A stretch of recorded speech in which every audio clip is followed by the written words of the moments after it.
I was born after my grandparents passed away. My parents were raised in an animistic culture. They grew up in the highland mountains of my country, centered around the appeasement of the natural spirits, the spirits of the trees, the rocks, the sky, etc. So, my parents, my dad especially, have strong recollections of their childhood in the mountains. Now, a few days ago, me and my dad were having a discussion about the natural spirits. He told me of an old cave in the mountains that still exists to this day.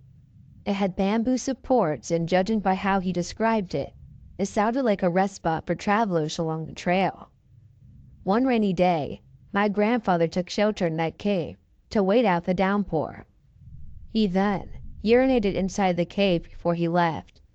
According to my dad, my grandfather's penis was soon infected by boils. In the animistic society they lived in back then, the village elders and the shamans attributed to natural spirits of the cave, punishing my grandfather for defiling the cave. So, as per custom, they butchered some animals and did some rituals and offered them as sacrifices. Not long after, the boils disappeared and my grandfather's penis was healed. Now, I could argue that it was because of the simplicity of the time that my grandfather's penis must have gotten infected by some bacteria somehow in that cave or prior to it. But I've also had my share of extraordinary experiences, so I'm pretty sure the cave spirits were.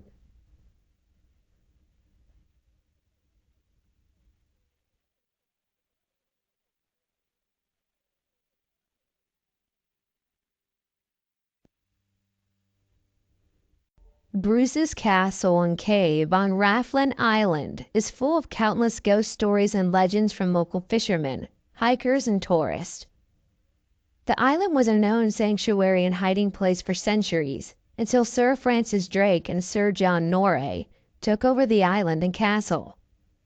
Those living on the island quickly surrendered, but Norreys' forces slaughtered the helpless 400 civilians and 200 castle defenders, including the sick, old, and young. Today, the castle is in ruins. People have reported hearing screams and cries coming from the old site. A ghostly figure of a man in old leather armor is often seen guarding the castle perimeter before he vanishes. One spirit attempts to interact with people.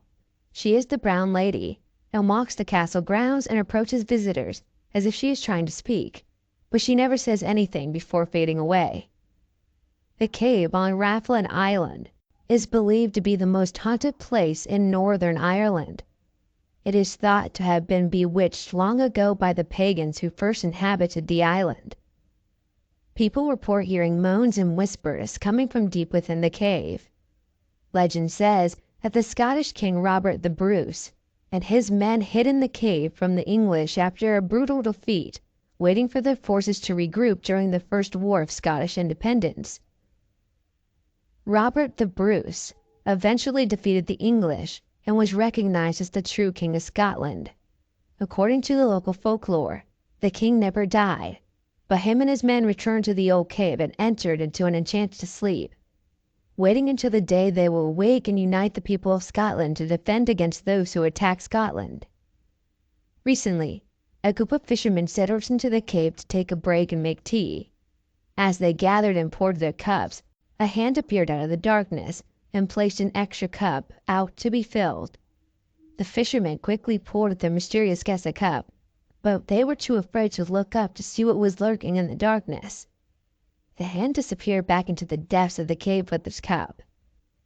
Ferries regularly travel from Rathlin Island to Bell Castle, where you will find another old haunted castle overlooking the sea that has been turned into a hotel. Ballygally Castle is over 400 years old and is haunted by 3 very active spirits. The most well known is Lady Isabella Shaw and the wife of Lord James Shaw. They only wanted a son so that he would have a proper heir.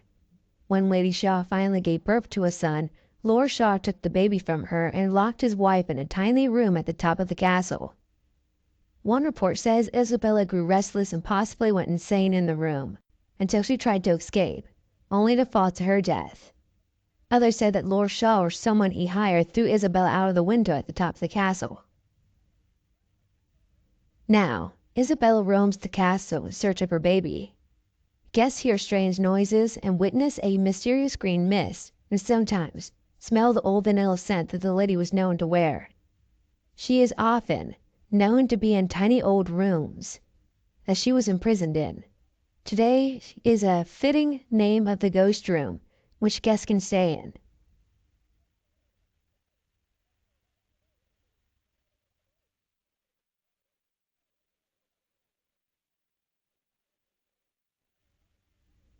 I'm not really sure where to begin with this story, but here goes nothing. I'm a 21-year-old girl living in a part of England known as the Black Country. It's called this as it has a large history in mining, although all these mines have been closed for a very long time.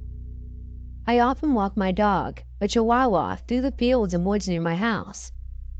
The event I'm writing about happened last month, but I can still remember it as if it clearly happened. It was around midday, and it became time for me to take my dog for a walk. As we're walking through a small woods behind my house, scattered with rubbish and unwanted belongings, my dog often ventures through the bushes and trees, as she's so small that there is no problem for her, but I usually have to find another way around.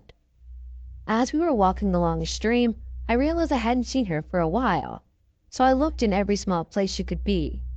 After about 10 minutes, I really start to panic as I can't find her, so I end up running through the stream instead of shuffling around the edges of it.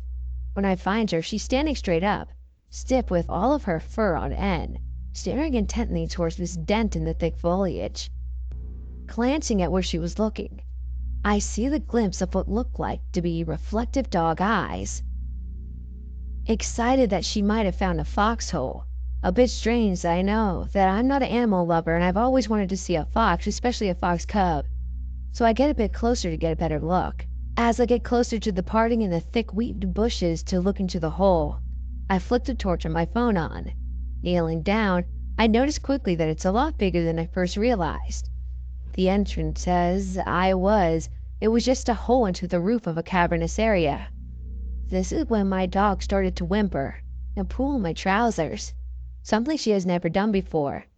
As I turned to look at her, I heard what sounded like long nails on laminate flooring, a very rapid tapping noise. When I turned back, I am face to face with terror itself. Hanging off the ceiling like a goddamn bat is what looks like a person. But it was all wrong. It's stick thin, but its body and limbs are too long, and it has an additional set of arms coming out from its mid-torso, which it was using as a hand on the ceiling. But its worst features were its eyes. It had no eyelids, and its eyes were like white swirling marbles that seemed to see right through my soul. As it stared at me, it seemed like it was cocking its head, like a dog when it's trying to figure something out. I was frozen and filled with fear and couldn't move. Thankfully, a sharp bite to my leg and my dog snapped back into reality. I barely remember the sprint back. All I remember is grabbing my dog and sprinting down the stream and hearing what sounded like a cross between wheels skidding and nails going down a chalkboard. I spent the rest of the night shivering, cuddled up to my dog, watching cartoons to try and calm down. I have so many questions. What was that thing? Does that have anything to do with the mines that run beneath the Black Country? Does it stick to the caves? Or was that a small entrance that ventured out of? If anything has a similar experiences, or if anyone knows anybody else who has, I would love to hear about.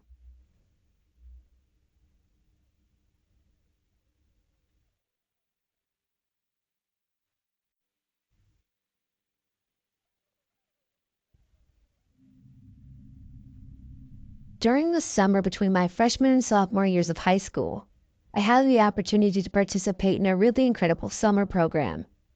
It was about a month long and would give us art, PE, and science credit in return for jaunting all over the American West to camp, bike, hike, spelunk, whitewater raft, and conduct field experiments in geology and biology, draw wildlife, make pottery out of raw clay we gathered ourselves, and you get the picture.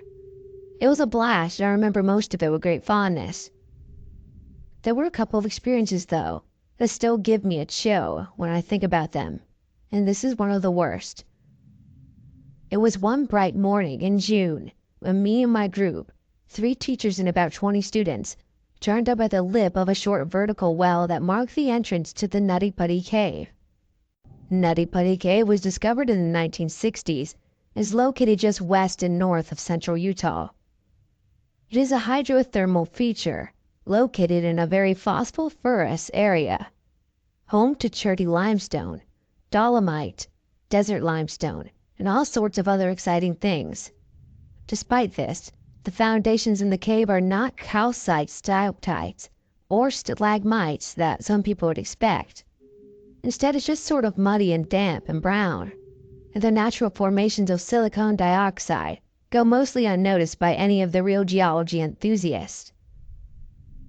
Getting into the cave itself was already a test of my nerves. First, you had to clamber down the short vertical drop, and then crawl through what looks like a rabbit hole at the bottom. It quickly became clear that it was a little wider than it seems, but there was no way to move forwards besides sliding into onto your stomach across the rocky detritus of the cave floor at about 6 to 10 feet. Once you managed that, the cave opened up into something much more spacious. Now, I have never been super excited about tight, enclosed spaces, but I don't think that was my discomfort at the time, was any more than a lot of people have. As it was, I had to really give myself a pep talk to get past the first crawl, but I managed to persuade myself to do it. There are a few different routes which could be taken once inside, but my group pretty much all wanted to head down to the bottom that reaches the birth canal feature. This was a tight, absurdly small corkscrew tunnel of rock, and I had no idea how they wanted to shove themselves through it like hewing toothpaste in a tube. I had no intention of doing so, and there were a couple of others who agreed with me. The crowd who wanted to have their skeletons compressed and stopped by the birth canal, and the handful remaining continued on towards the feature at the lowest reach of the arm of the cave. This was another loop of rock, but much wider and oriented vertically. You drop or climb down one side, move through the bottom of the curve of the loop, and then clamber up to the other side. I was last in line of our intrepid spelunkers, and so I was the last into the loop. It wasn't an impressively large feature, and the drop down into it was innocuous enough.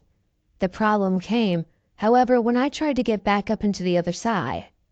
I am not a tall dude. In fact, I'm really short, 5 feet tall, and despite being a pretty physically fit 14-year-old, arm strength wasn't my strong suit. I could brace getting any leverage to push up or jump with my legs, thanks to the combination of distance I had to span, and the angle. The only option was to pull myself up in my arms, and it became dreadfully apparent to me right away that I was not able to do this. If I had been fully rested and not suddenly suffused to joint-melting levels of mortal terror, I might have been able to manage a little bit to do it, but I was already fatigued from an hour or so of clawing around and descending into the cave. For the first time in my young life, I became truly aware of my own mortality. As the moments passed, I literally could not pull myself up. I suddenly understood how people can just end up dead, and dead in the worst possible ways. I had never been before in a situation where I had no way out, and I was utterly dependent upon the ability of another person to fish me out of the jaws of a really miserable death. I know this sounds dramatic and hyperbolic, but just stay with me. I promise you it's not. "Alex," I said, my voice coming out as a dusty, terrified squeaks. "Alex, I can't get up." Luckily, my friend who had been next to me last in line was still within earshot. He was about a foot taller than I was and probably about 30% scrawnier. He came back to the ledge and dropped down and reached for me, and luckily we managed between the two of us to scramble me up and out of the loop. I was pretty spooked but had to stick with my class, so we were in the cave for at least another hour or so. When we finally ascended to the main gallery and emerged into the blazing desert sun, I tell you, I have never been so more grateful to see the sky in my entire life. Over the years, Nutty Putty caves have turned up in the news from time to time. Stories of groups of careless hobby cavers and Boy Scouts who end up needing to be rescued from the area of the cave or something of the sort. And every time there has been some talk of measures to make it safer or regulate who is allowed to enter. The last time, though, the talk was all too late. A man who was caving with his brother and some others were exploring the cave and accidentally crawled along a tiny passage and then into a vertical crevice, only to find himself compressed on all sides, suspended upside down and unable to move anywhere. 28 hours of rescue attempts later, with rescuers able to get close enough to see him, but unable to actually unstick him, he died. They couldn't even recover his body. Nutty Putty is sealed now, a torturous crypt for unfortunate person who made a small error in movement and judgment. Had I been alone, it could have easily been me, and this thought still haunts my nightmares.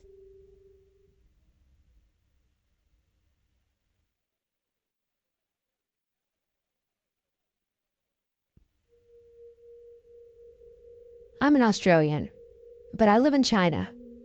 I go to school here. I have recently taken a trip to Guyijiu Ancient Caves. These caves were the home for the banished emperor and his followers over 600 years ago. The government soon found the hiding place and sent the royal guard to capture the emperor. The soldiers finally caught up with them and massacred all the emperor's followers and soldiers, set fire to the camp, and took the emperor back to Beijing. We went to the village, which is built into the mountain. Only a few of these are open. I took about 40 pictures, and 15 contained orbs. Most were following my aunt, who was visiting. They seemed to be drawn to her. One was in the corner on the floor, like a baby would be. Another 3 were over a sacrificial table, for reasons need not explanation, and a very large one in the emperor's house, maybe a royal guard or the mayor of the village. These photos have been submitted to many websites, and most people believe that these pictures are the real deal. I was freaked out when I saw these pictures, because I was actually in the presence of a 600-year-old person or spirit. This is an experience that I wanted to share and find out what others think.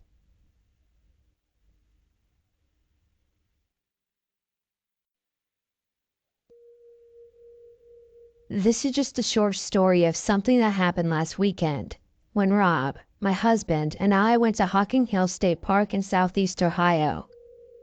We decided, translate to Rob decided, to go to Hocking Hills for the day last Saturday, September 22nd, and do some hiking and sightseeing. I haven't been hiking in forever, so I was reluctant to go.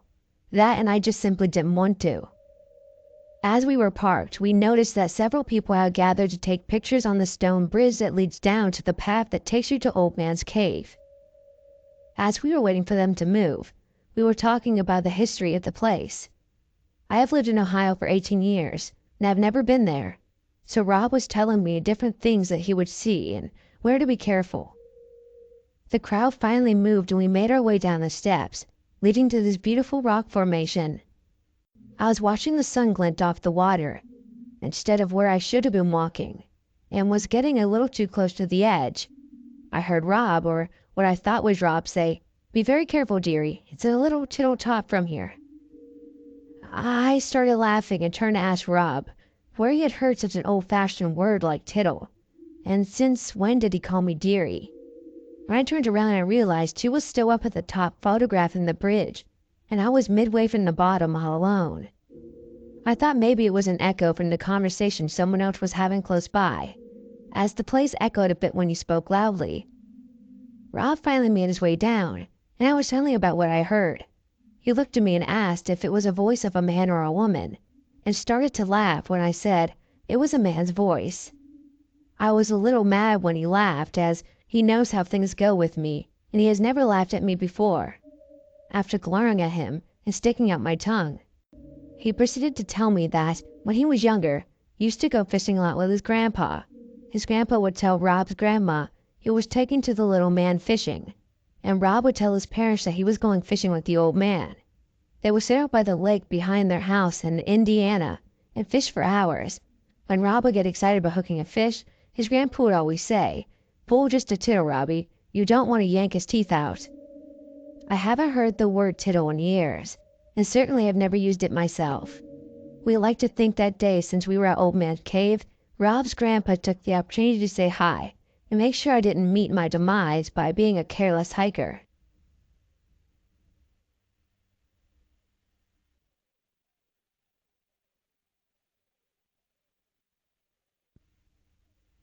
Let me start on the backstory. A month before this happened, a woman was kidnapped in my neighborhood, and no one knew what happened to her, and her body was never found. My best friend Olivia and I always hang out every day during the summer. We always go to the stream and to a pond when we hang out. It takes like 20 minutes to get there, but it's a really pretty place and in the forest. So around 2 weeks in the summer break, we went down to the stream to clean it up.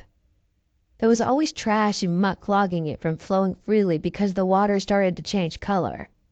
So I was using a shovel to take some of the dirt out, while Olivia was using a pick-like thing. And to tell you the truth, I'm not sure it helped much. After a while, Liv shouted out to me that there was something stuck in the pond. She couldn't get it out, so I went to help her, and to get it out. Every time I tried to get it out and hit it with my shovel, it would leak weird liquid. Soon we finally got it out, and there was a gigantic mud-covered bag. It was leaking brownish reddish color. The bag had nothing inside, but like I said before, it was seeping a liquid and it was really gross. Instantly, my mind went to the kidnapping a month earlier. I stood there shaking, not able to move. I remember taking Olivia's hand and racing out of the woods, leaving our shovel and pick there.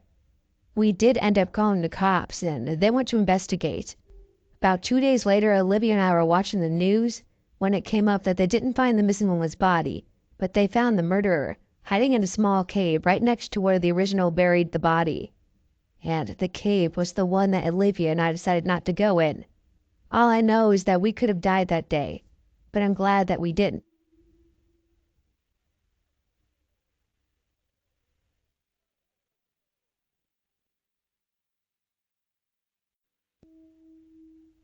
Back in the early 70s, I found myself sleeping on beaches, flop houses, and the like.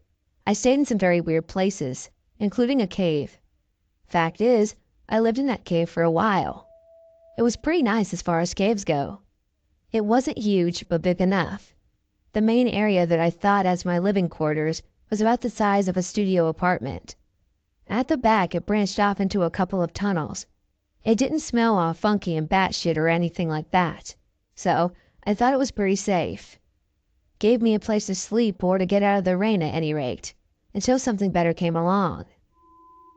During the day, I'd walk down to the wharf and play my flute for the tourists and make a little coin. I'd usually take it to get some food or other necessity. On the way back to the cave, I'd gather firewood. As it got dark, I built myself a little campfire by the mouth of the cave, but back a ways. I'd sit in and have it by my dinner and maybe read a bit, and watch the flames until I felt tired enough to sleep. Overall, not a bad life. One day, I woke up to a really bad downpour. I couldn't see much past the mouth as it was raining so hard.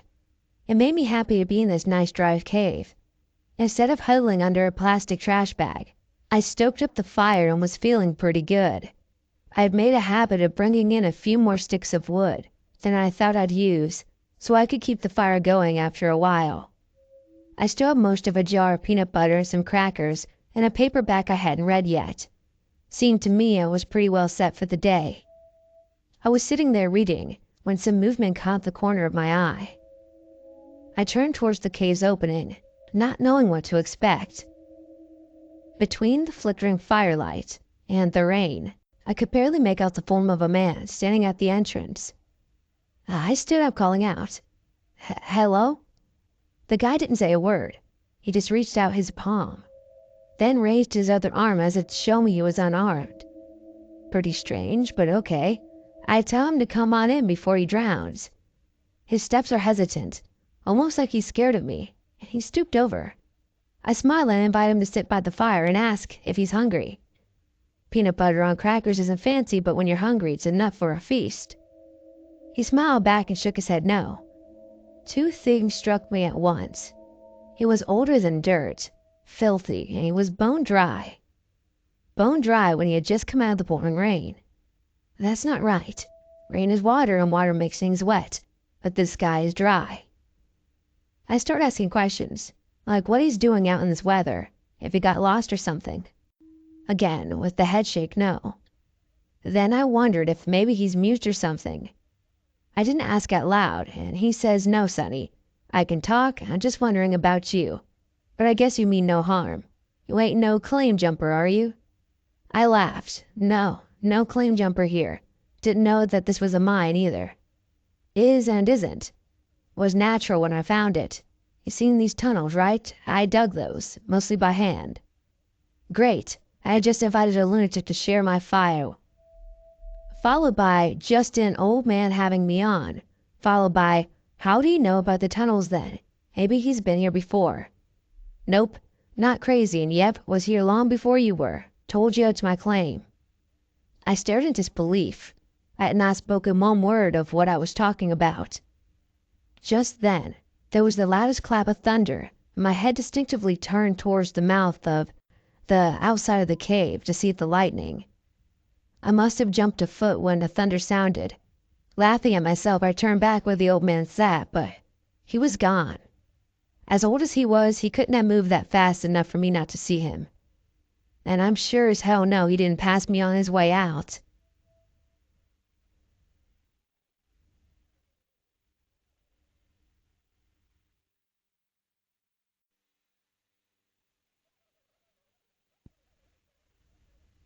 My mother was coming out to visit me and my family just recently. One thing she wanted to do when she was young, but never got to do, was visit the Oregon Caves. So before her coming out, I reserved a number of rooms for her and my family at the Oregon Cave Chateau. Part of the nuance of such was that the chateau is supposed to be haunted. I tried to get the room involved, 310, but it was really reserved already. Darn it. Instead, I and the wife got room 301, the two kids got 302, and the remaining kids bunked with mom and grandma in 204. Small rooms and not much in the way of amenities, hard mattresses but cozy and nicely house-kept. We got there just at the check-in time, and we managed to get the tour of the caves before our dinner reservation. Apparently, during the history of the caves, there was one reported death in the caves itself, an accidental suicide involving the proper use of guns, but no reported hauntings from that. But the hotel itself, room 10 is supposedly haunted by a ghost named Elizabeth. Legend has it that Elizabeth was a lady on her honeymoon who caught her newlywed husband messing around on her with a chambermaid. Instead of confronting her husband, she chose suicide, either by jumping from the third-story window from her room or hanging herself within it. Now, did our room have any problems during the night? The missus didn't report any problems, though I got the notion that someone was determined to keep me from falling asleep, because every time I started to fall asleep, I get woken up by some little nidnoid sound, like a creak in the room, inside or outside. 4 times that happened. And when I got woken up several times despite leaving the window open to listen to the sound of a small waterfall outside the windows, one instance was one of my walking canes falling over. The kids in 302 went to sleep and stayed that way, and no problems were reported by them. But my grandma reported that in 204, she was woken up several times during the night by someone opening and closing the dresser drawers, or by someone walking around the bathroom at night, which according to the kids bunking with her, she didn't do. I'm pretty afraid. No apparitions, no outlines, no moaning of the ghostly kind heard or detected otherwise. The chateau was nice and the mattresses were hard. The elevation was 4,000 feet, and such caused me to gasp a bit at the night, partly due to the head cold and I developed due to the massive rain during the ride down. Perhaps the head cold was punishment for the cruelty I visited upon the Stellar J during diner. I left some butter bread in front of the dining room table and the picture window which Jay put on the performance, trying to fly through the window to get at. If you go to the chateau, be sure to drive slow. The last 5 miles of the road is very twisty and turny, and there are plenty of critters to avoid making roadkill. And bring a jacket, it gets chilly in the caves.